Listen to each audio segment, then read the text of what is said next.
English, who seems to be taking up in 1988 where he left off in 87.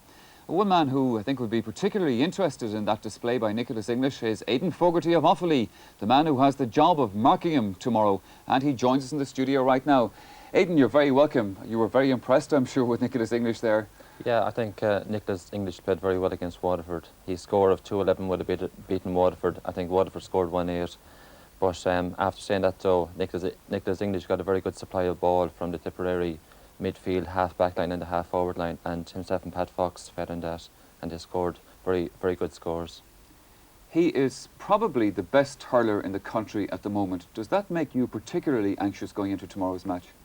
Well, I think every inter-county forward is difficult. Nicholas English is playing very well at the moment, and any full-back that would be marking him would have to be on top of his game.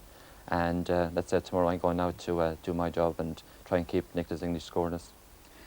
Do you particularly concentrate on Nicholas English tomorrow, or do you just try and play your own game? How do you approach a job like that?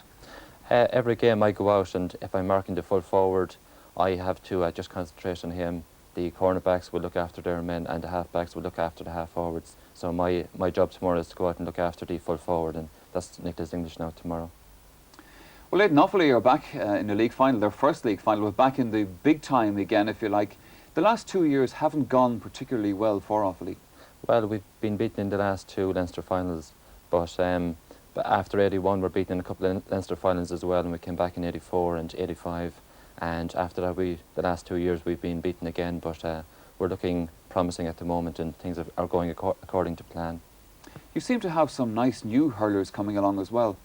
Well, with the 86 and 87 minor teams, there's great talent in Offaly at the moment, and we have 5 of the 86 minor team on the panel, so things are looking promising, and the talent is there, but to bring them on from minor to a senior grade, that's the problem.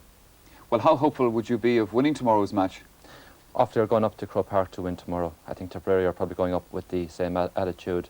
We think it's a 50-50 game, and it all depends on the 60 minutes. What happened with us against Wexford or what happened with Tipperary against Waterford will have no significance once the ball is thrown in. Just how fit would you be at this time of the year for a league final?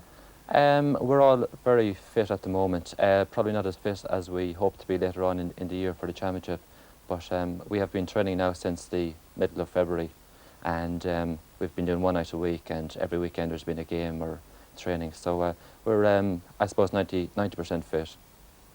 Well, Galway, of course, last year won the league title, went on to win the All-Ireland, so it could be a nice way to start the year. Yes, indeed, but then again, once tomorrow's game is over, and once the ball is thrown in for the first round of the championship, whether Offaly are league champions or Offaly are beaten finalists, it has no significance. You know, it's a different ball game altogether.